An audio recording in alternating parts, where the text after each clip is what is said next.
What are your thoughts on that? And how does this PAPSS deal with Francophone West Africa, for example, that has their currencies pegged against the euro? How does PAPSS synchronize these things? Thank you very much.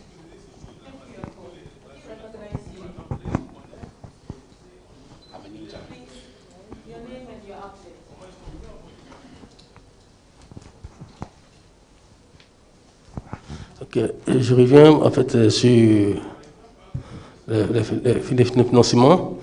Je crois entendre que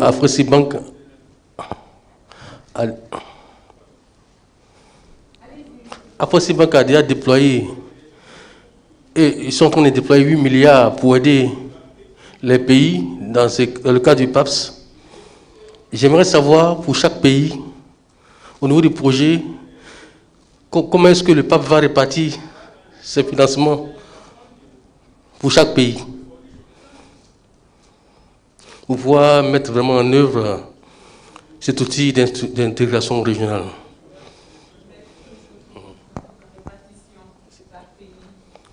I'm not sure I got that. All right. So, Mr. Interpreter, do you want to take it again or I go ahead and interpret?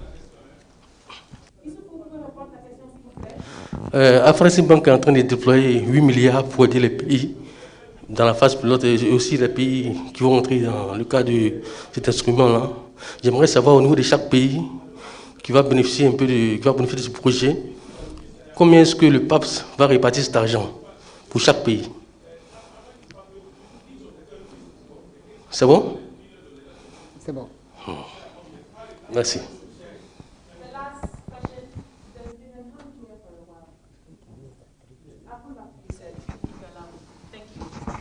Thank you very much. My name is Emmanuel. I'm with Asasi Radio, Ghana. Now, I just want to find out, is there a feedback system inherent in the whole PAPSS, project, such that if I transact a business and then I'm not too sure with the recipient, the conversion is not too clear to me. Is there a way that I can give a feedback from the point of origin? And then secondly, what about the reliability level? I mean, we're using technology, so definitely we have people who can actually hack into the system and do things. I mean, is this 100% sure that we are protected from such people, cybersecurity? Thank you.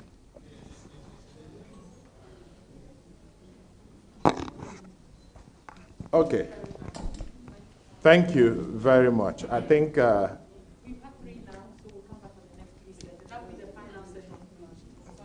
okay, I think that the question around a single currency is it's a complex one. A single currency is it has its benefits and it has ways that it will impact the continent positively. Now, that journey to a single currency, there are a number of key milestones. And I think that PAPSS is actually one of those key milestones.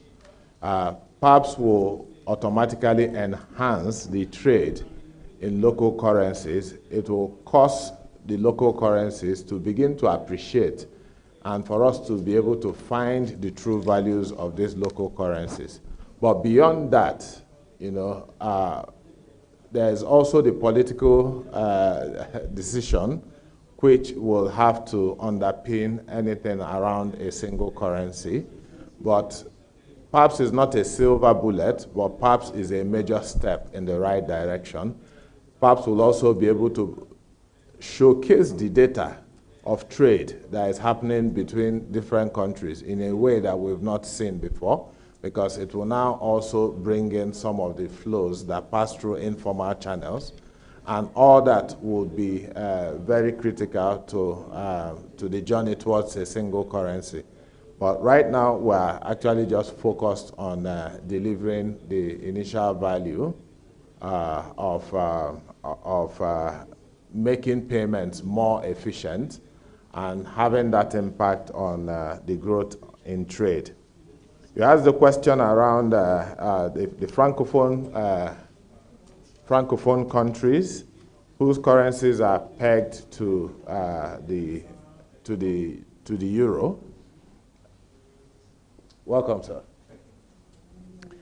So you asked a question around francophone countries that are pegged to the euro. Our system is such that it can support, different types of currencies. But let's even step back a little. Today, only about 20% of payment transactions on the continent originates in one African country and terminates in another African country, is cleared and settled on the continent. So today, up to 80% have to travel outside of the continent and then come back. There's so much where we don't even need any other intermediary outside of the continent to provide a service that we can already begin to capture. And for me, whether or not it's pegged against the euro, what we are talking about today is intra-African trade and how we can actually grow intra-Africa trade. So just by making that payment seamless, we will have a positive impact. And I'm sure my colleagues can also add to that. Because of the mic shuffling, maybe I should just make all my comments. So you talked about $8 billion, how are we sharing the $8 billion? Basically, what I think you're referring to is the support fund to help achieve settlement finality. Now, when trade happens between countries, what you find is that they don't have an equal balance of trade. So over time, you begin to see that some countries might find it a bit more difficult to be able to settle. Now, that is where this support fund from Afrexim Bank, which is $500 million in the WAMSI region, and $3 billion when we scale to the continent level, okay? And it's actually determined on a country-by-country basis, based on its volume of trade and the actual requirements to be able to achieve settlement. So it's driven by the need of each of the countries, okay, and also the volume of trade that they are doing. So it's not as if we're just sitting down and sharing the money. We talked about feedback system. That's also an important question. The feedback system, let me also step back to say that this is a financial market infrastructure. Look at it like an expressway connecting two countries or multiple countries. Now, what we've built is expressway connecting them, but then cars will ride on top of that road. Those cars could be commercial banks. Those cars could be payment service providers, and so on. These are the people who now carry the passengers in the car, yeah? And those passengers could now be the end consumers who are using the system. So to answer you, each of the people who use our system will be customers of one institution or the other. So to that extent, they already have mechanisms for managing customer feedback, managing customer interaction, and when disputes happen, it actually comes from these institutions, and where necessary, it comes up to PAPSS, and PAPSS is able to adjudicate between the institutions involved and resolve the issues. So they are already, so today, if you use a mobile banking, for example, if you have an issue, you're able to call your bank and say, dear bank, I have this issue, okay? For our own side, on behalf of PAPSS, we've also set up a structure so that those institutions can also be able to give feedback to PAPSS. And these channels include, we have a 24/7 call center. We have a system where they can log their feedback. We also have systems where they can log into in real time and they are able to see these issues. But from a design point of view also, we have already designed the system to reduce incidences of those any negative feedback, because our system is able to query destination account to confirm that it is valid in the first place before a transaction happens. So you don't have to wait for the system, the transaction to fail and the customer have a bad experience before coming back to us. So we've attacked it from a design point of view, from an operations point of view, and from a customer service point of view. And we're also working with partners who already have those mechanisms for getting feedback from their customers. The last one, and my colleagues can chime in on any of the ones that I've spoken to, they talked about reliability and cyber security. Now, that for us is the biggest and the most important element of what we do. And we actually take them very, very seriously. So we've done a number of things. Again, we looked at it from a design point of view. So we designed in a number of things to make sure that it is safe. So for example, we have things like maker checker when the transactions are originated. We have things like audit trails. Yeah, it's built to the highest financial system standards in the world. Now, beyond that, we've also exposed our system to third-party reviews. So we've had what we call vulnerability assessment, and we have also done penetration testing, and we have also certified against SWIFT. And also, we're also doing certification against some of the global certifications that currently exist. So to that extent, we have every confidence that our system, from a design point of view and from an operations point of view, is actually hardened and in such a way that it's difficult to be able to compromise our system. So, and of course, we'll continue to invest. The thing about IT security, as you are investing and upgrading a system, even the bad guys are also investing and doing their own things. But the truth is, as we speak, there's no better security for financial services platforms that exist on this planet better than what we have. So to that extent, users, our banks, our partners and participants can actually go home and rest easy and know that they are working with a system that meets all the best global security standards. Thank you very much, Mr. Mbagi.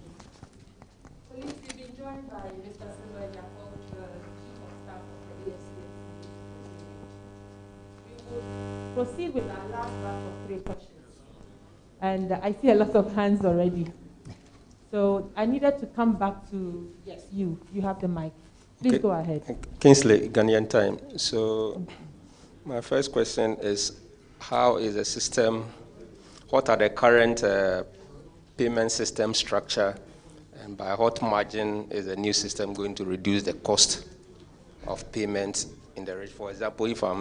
I think if I may interject, we've addressed this question earlier. It was posed.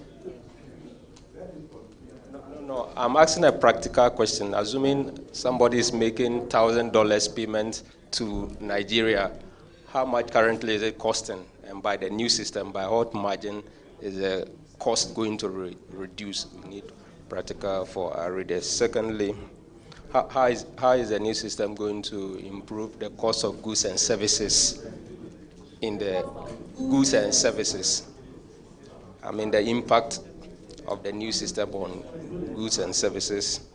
And my third question, if you can, 3 in 1. And if you can further explain how is the new system going to boost the various currencies, if you can explain better for us, enhance the value of the various currencies. Some of it's already been addressed. So the Chief of Staff just came, so I wanted to welcome him.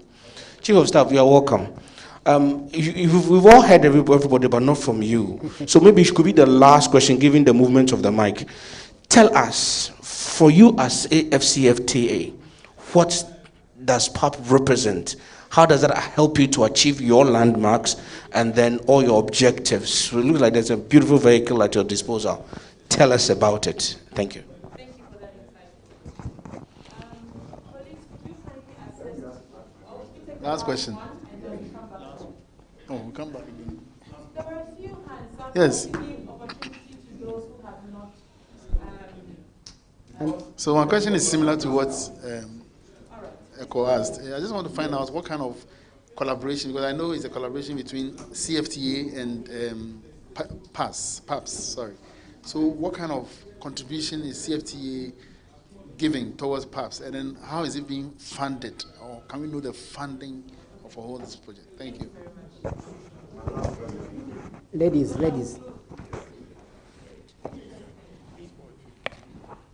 right. So this will be the last. The ultimate. Yes. So, right. Thank you very much. So, Chief of Staff, you are welcome. Yeah. So, we would like you to just take us back a little, because trading started over a year ago, 1st January 2021. Okay. So, where have we gotten to now? With the launch of PAPSS, how is it going to help propel trading and, after, as compared with when PAPSS had not been launched last year when we started? Then my final question to PAPSS, what is your timeline for onboarding the rest of the monetary zones and national payment switches on the continent? Thank you. Got it.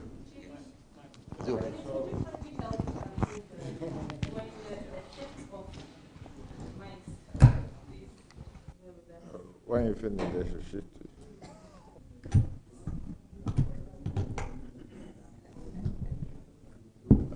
How are you? Good to see you.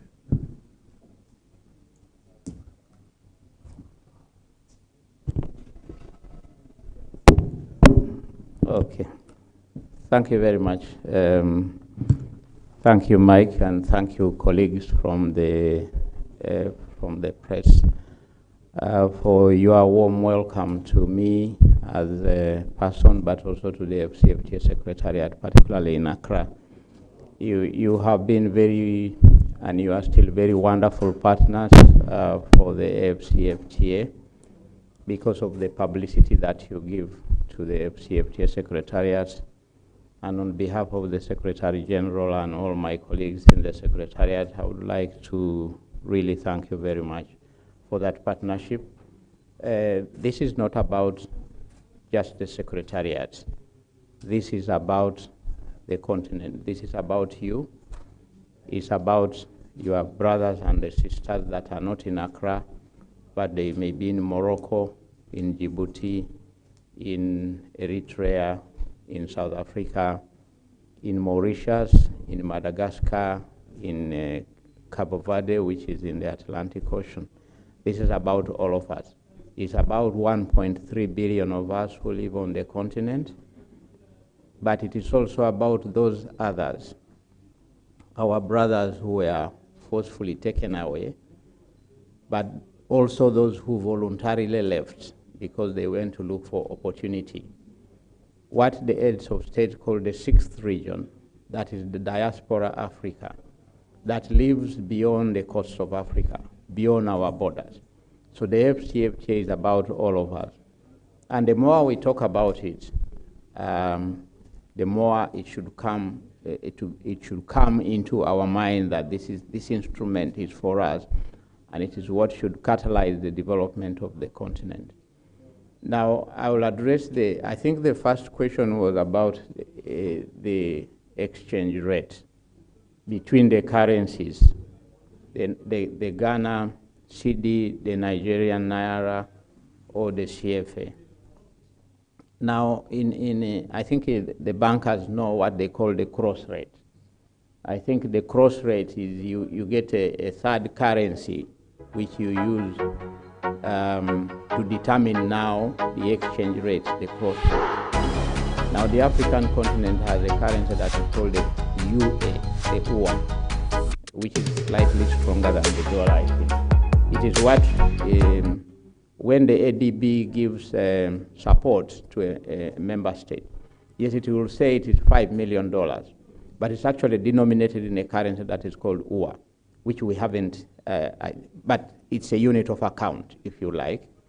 That is the cross rate. So it would have to be determined, the cross rate would have, the banking system would have to be to determine the cross rate between the Ghana cedi and the Nigerian naira and any other currency that is operational in the continent.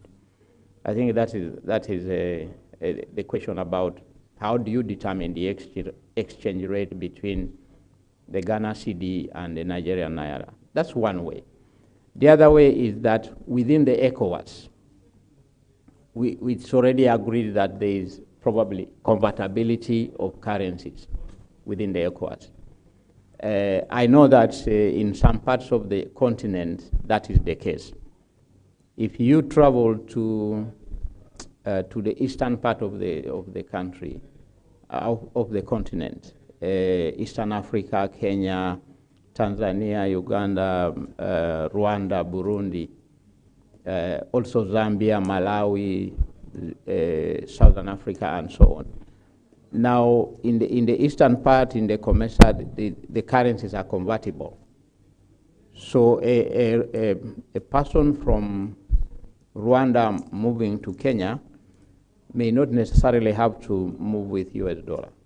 Can move with Rwanda franc, go to a bank or to the border and have the money exchange. A person moving from Kenya to Uganda does not have to carry the dollar, just goes to the border with the Kenya shilling. But when they get the border, they say, I'm going to Kampala. Then that person, the exchange rate, the people you go, if you go to the border at Aflao, you'll see at the petrol station, the guy is changing money at the border. They are like now the PAPSS. They are the ones now in between the Ghanaian who is carrying the Ghana cedi and the Togolese who is carrying the CFA. So at the border, you have currency convertibility. Any border of an African country, if you go, you can change your national currency at the border. Now, those guys have a thinking that is beyond some of us who are sitting in the offices to know the exchange rate. That is one thing, and I think that the colleagues at the Afrexim Bank and the banking system will have to begin to understand the operations of the informal sector and how they determine the exchange rate. So that is the other way, the second way. Now, the other question is, how does the PAPSS now move? Yes, please. The other questions were two actually. One on the AFCSC's partnership with PAPSS. Yeah. And then also the impact of the commercialization, the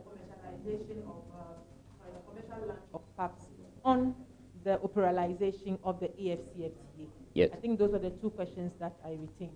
Now, PAPSS is a creation of maybe I give you the history. During the negotiations, I was part of the team that was negotiating the CFTA agreement. A lot of thinking was going on behind the scenes. We are creating an instrument that is supposed to enable African trade. So what are the things that might be impediments to African trade? One of them is currency convertibility that we are now dealing with through the Pan-African Payments and Settlement System. Second one was there are countries that will probably lose revenue or face adjustment cost as a result of a tariff reduction schedule. And that means that we have to put in place an adjustment fund. And I think at some point in the future, you'll come back and we'll be talking about the launch of an adjustment fund. Today, we're launching the Pan-African Payment and Settlement System.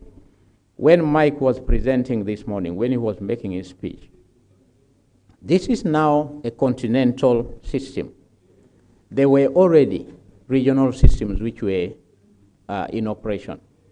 The COMESA had already what they call the Regional Payments and Settlement System of the COMESA, so which was also overcoming the issue of currencies and the multiple currencies, multiple languages, convertibility, and so on. So the PAPSS is the creation of the AFCFTA Secretariat and the Afri-Exim Bank.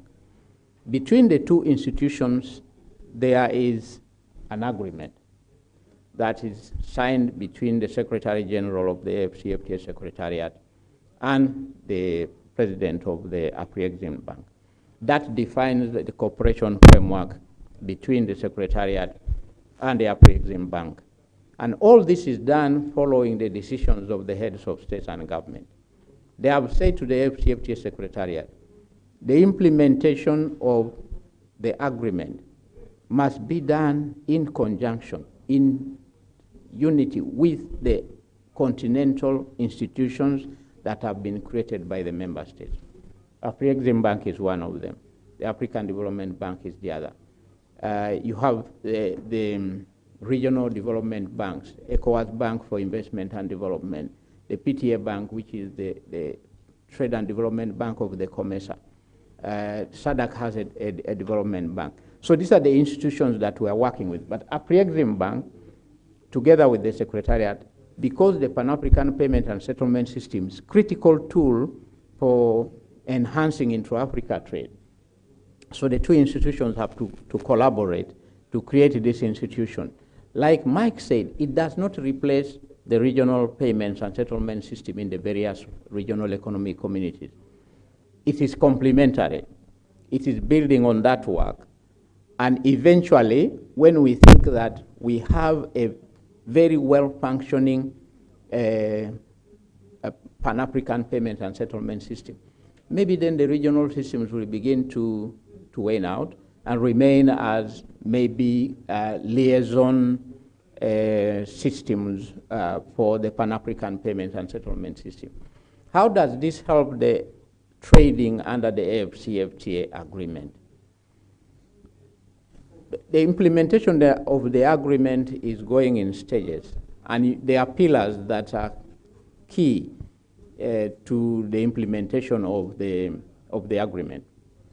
Once you launch the trading, you open up the trading. So now today we've launched the trading, and the traders begin to trade. I'm now moving cargo from Cote d'Ivoire to Togo.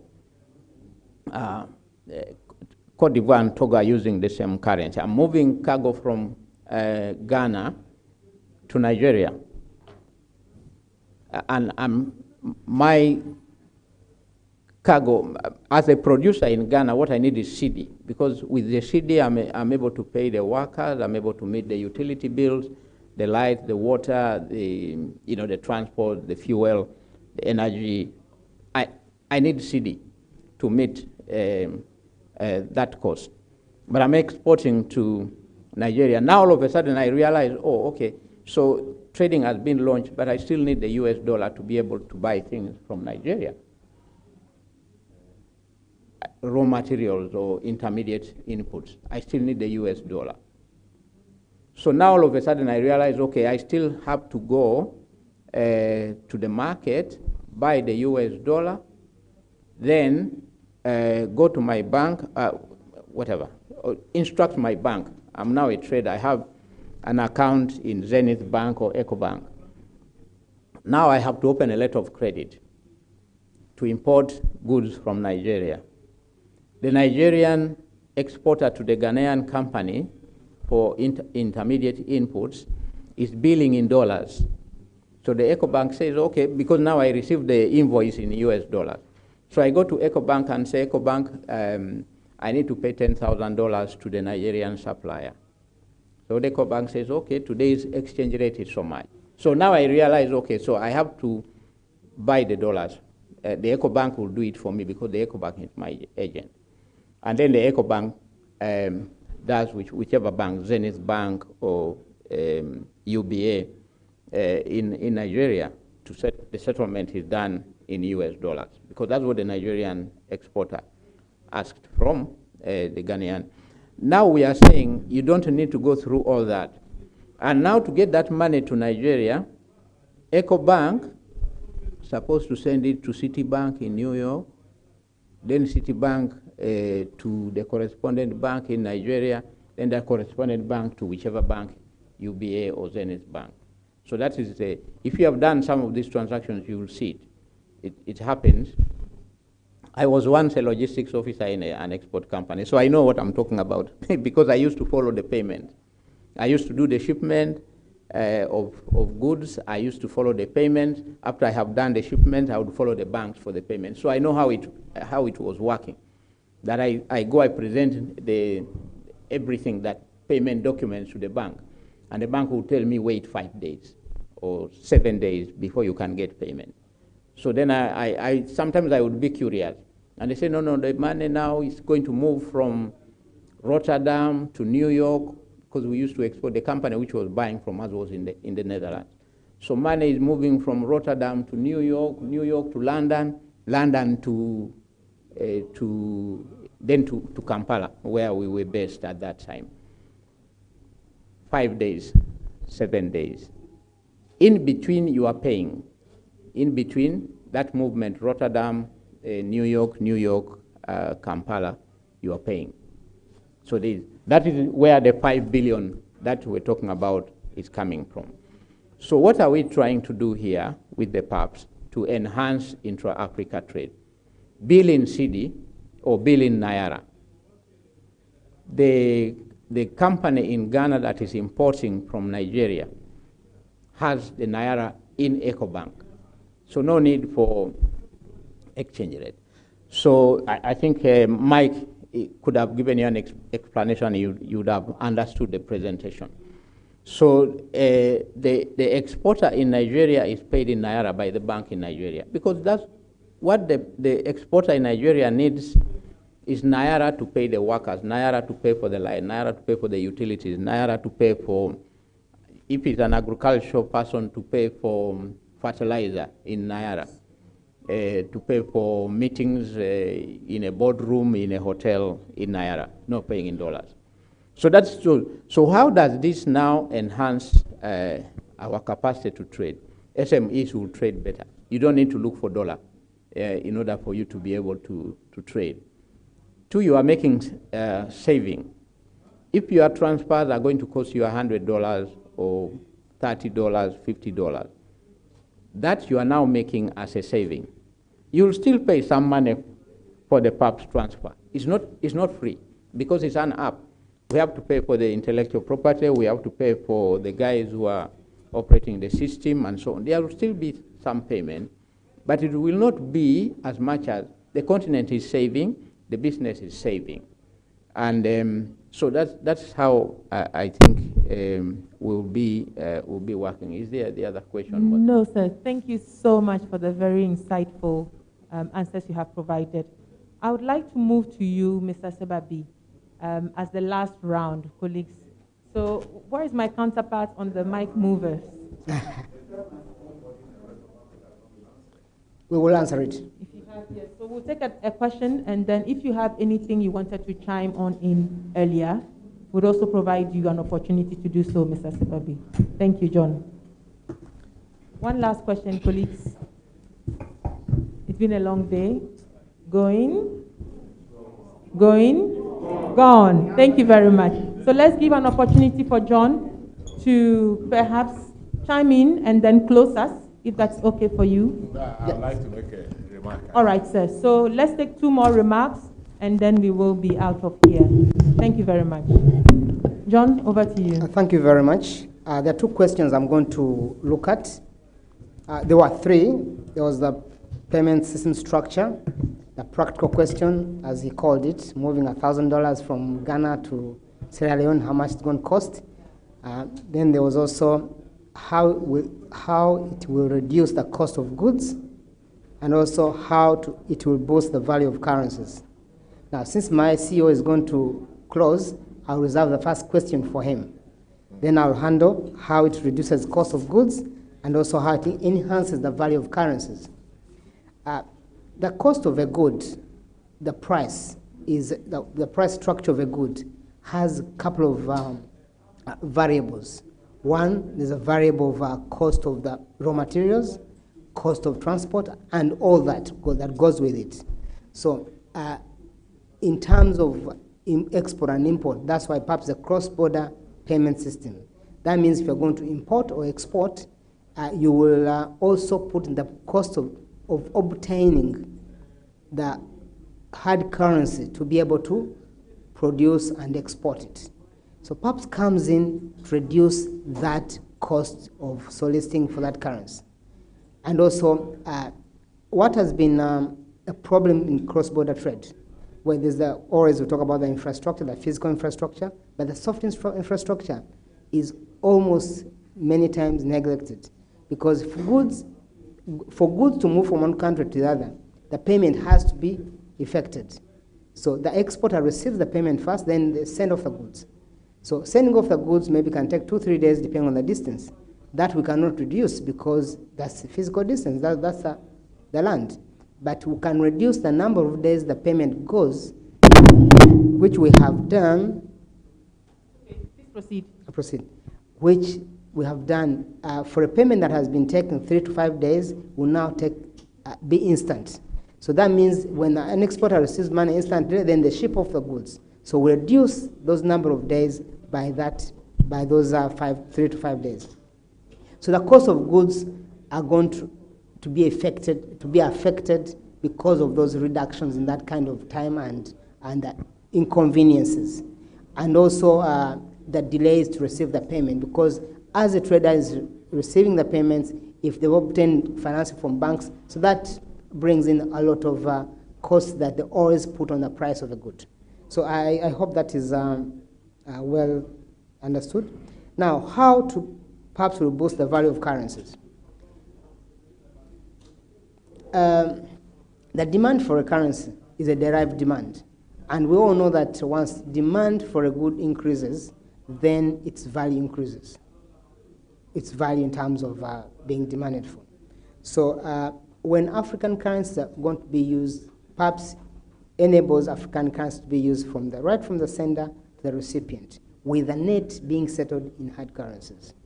Now, once that trade happens in those currencies and trade is increased, that means there will be demand for that currency from that particular country. What does this mean? If country A is exporting to country B, that means citizens of country B are going to demand for the currency of country A to be able to buy goods from that country. So that's how PAPSS will enhance the value of these currencies. And maybe what I can end with is that with that value increase, that means we enhance economic development for the citizens. And that takes us back, or takes us to another level of thinking of a single currency and all that. So these are all, they are all steps towards creating a single market where trade is enhanced, more production of goods and services, and then the need to be able to have one kind of currency to be effected. But there are other dynamics that we look at in terms of creating a single currency, like economic convergence criteria and all that. But PAPSS comes in to solve 3 elements: the delays that have been in payments, and also the ability to pay in local currencies. So I will certainly let my CEO respond to the question of price structure in PAPSS. Thank you very much, Mr. Thank you very much for the insightful response. So we will take. I will also touch on the onboarding. The onboarding, we are ready to do this like yesterday. So we have gained immense wealth of experience within the WAMS countries. We've connected central banks. It has taken us a time. However, the experience gained in that process, we can now connect the central banks and the regions very easily. We are now at the stage whereby we are discussing with them to agree on the legalities on how this can be done, and talking to the central banks, looking at scoping their systems to be able to either upgrade them or work with them the way they are. So that we are on track, and now that we've launched commercially and you're going to help us to spread this news, it's going to be even faster. Great. Thank you. Awesome. Great end note. Thank you very much, Mr. Sebabi. So we will take the first question of John's set, Mr. Ogbalu, and then you would close us as well in the session. Thank you, sir.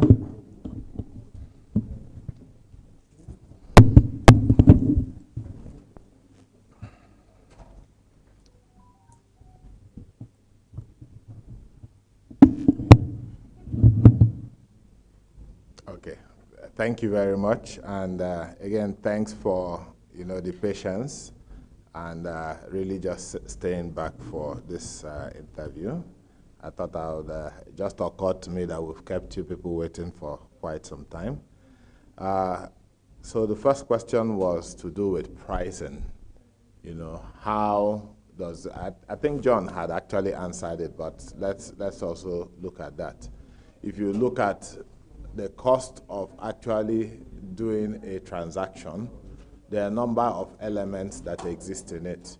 So today, when you send money from, say, Nigeria, and the money has to go through a network of corresponding banking relationships, there's a huge cost that is associated with all those multiple hops that the transaction would need to go through. Now, what you are going to have in the case of PAPSS and African transactions is that transactions will just go from PAPSS, from the initiating institution through PAPSS and directly to the receiving institution.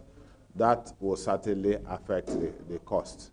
Secondly, when you talk about currencies, by the time you start crossing from here to there to there to there, yeah, all those are additional costs. Now, if you consider all of these areas of cost, we are hoping that we will be able to, or we are introducing PAPSS at a price point that will be significantly less than all that is available in the market. Now, it's difficult to say this is what it is, and I'll tell you why. We would have a cost to our partners, the banks, okay?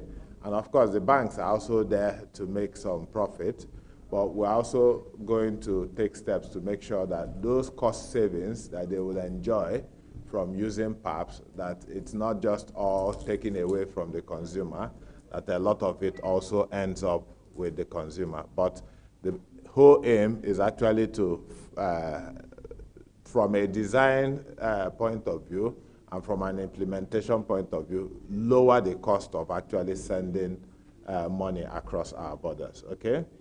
I wanted to also point out that all of us here, as individuals, governments, businesses, we consume goods and services. I've never seen anybody that will take money and put in his mouth and eat it, yeah? We use the money to buy goods and services. Now, because we use money to buy goods and services, the more efficient the way you pay is, the more frequently that transaction will happen. Look at it from a retailer who sells garments, for example. He's buying garments in Senegal and he's selling in Nigeria. Now, if that person is able to make payment and confirm the payment on the same day, instantly, okay, you find out that he has more time to trade than he would normally have if he lost 3 to 5 days or 7 days trying to even confirm payments. Now, what will naturally happen is that that exchange of value that we pay for goods and services will now begin to happen more frequently. It will increase the volumes and values of those trades. So to that extent, putting in place a system like PAPSS is actually central to the prosperity of all of us. And it's something that I really would like the press to understand. PAPSS is not in this. We are not a commercially focused organization. What we are targeting is the impact on trade, okay? So if we can make payments seamless, look at, I don't know how many of you are from Nigeria, with instant payment, yeah? Suddenly people send monies as frequently. But cast your mind back to the days where you have to stand in a queue and to send, to maybe buy a draft and to go and make a payment. All that takes time. Immediately instant payment came up. It had a massive impact on the volume of trade and also on the economy of each country. So if we make payments efficient on the continent, it will grow the prosperity of the continent and the economy of the continent.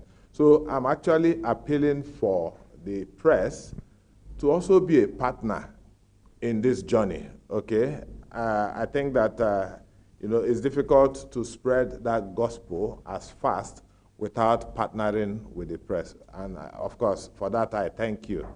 I also want to point out, I think there was one question, the Chief of Staff had answered it very well, but I just want to add that PAPSS will not be here today without, or would not have achieved what it has without the support and partnership of AFCFTA. You asked the question, what is in it for him? What is in it for us? How is that relationship working? What is in it is that there's an alignment of interest. Yeah? Afrexim Bank is a trade finance bank. So its mandate is to start looking at different elements of trade and to provide support to make sure that trade happens. Now, after comes with a framework to achieve that, to actually eliminate borders and make the free movement of goods and services across the continent. So there's alignment. The same thing with PAPSS. There's alignment. So there isn't need for any other special incentive. The important thing is that we want to drive the prosperity of the continent. The last question, the last thing I wanted to touch on is on the issue of onboarding. Onboarding, for example, East Africa, we are ready today to onboard any region that is ready to come onto PAPSS. And we are getting better with time. When we did the first WAMSI project, it took a bit of time because we were learning the process. Now we have actually improved the process such that we can onboard institutions in less than a month, okay? And we can actually do several projects at the same time. So to that extent, we continue to get better. I also want to appeal to us as Africans. We just need to believe in ourselves. Africa has the technology, Africa has the intellectual capacity to solve Africa's problem, okay? So other than that, I would like to say a big thank you to all of you, and I hope that you get some lunch and also join us for dinner later this evening. We have some very interesting activities coming up, and you will be amazed what will happen at the dinner. Once again, thank you very much. Thank you very much. Thank you very much, Mr. Michael Balu. Thank you, Mr. Silva Ojakol, and thank you, Mr.